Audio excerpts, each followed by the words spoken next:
Hanging with the Hazes. Hey, thanks so much for joining us. This segment is called From the Cockpit of the Toad.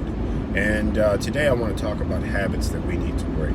There are several habits that we probably need to stop doing when we're camping because the catastrophe that it will cause should something go wrong, it's avoidable. And that's just what it is. One of the things that we do, and I noticed this as I walk the campground, is we leave our valves open, specifically gray water. And 99% of the time, it's, okay. The problem is what happens when your sewage backs up. And it can happen. A lot of these campgrounds are in rural areas where that sewage has to be pumped through a system. Should that system fail and it backs up, guess where all the dew is going? Yeah, right back into your gray tank. Then potentially, if it fills it, it's going to be in your tub. And then if it gets in your tub, it could potentially overflow into your... You get my drift.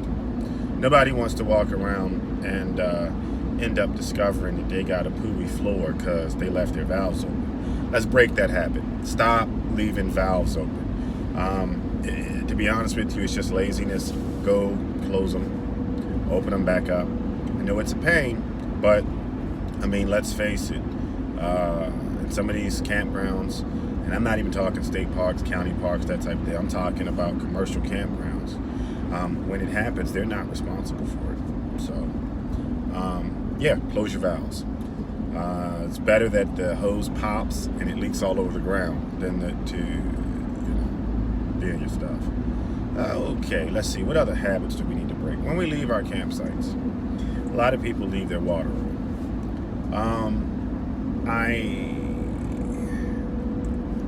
If it's for an hour or so, no big deal.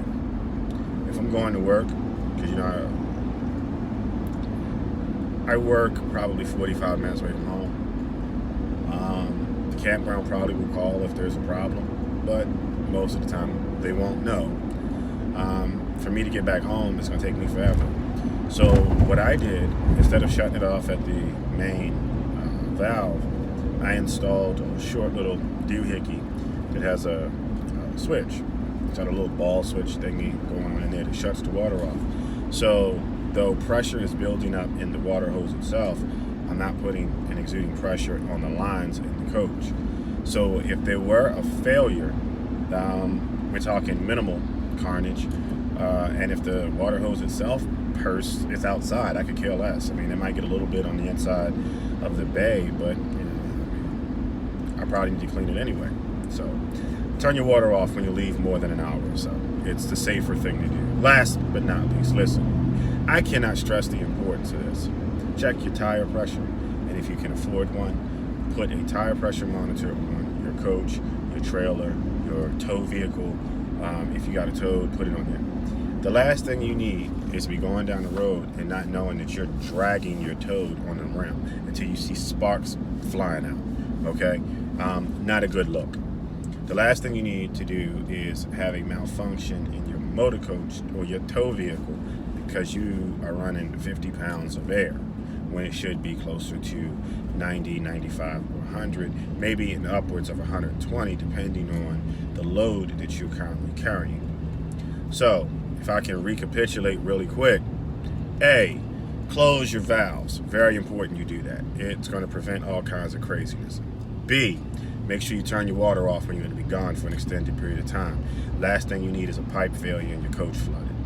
Lastly, you don't want to drag your toad down the street with a flat tire or end up having your tow vehicle or your coach, spitting sparks because you didn't check tire pressure.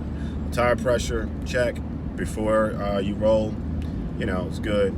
Our monitoring system is even better. So those are the quick tips from the cockpit of the Toad. Thanks so much for listening, and we'll start posting stuff. Make sure you like us on YouTube.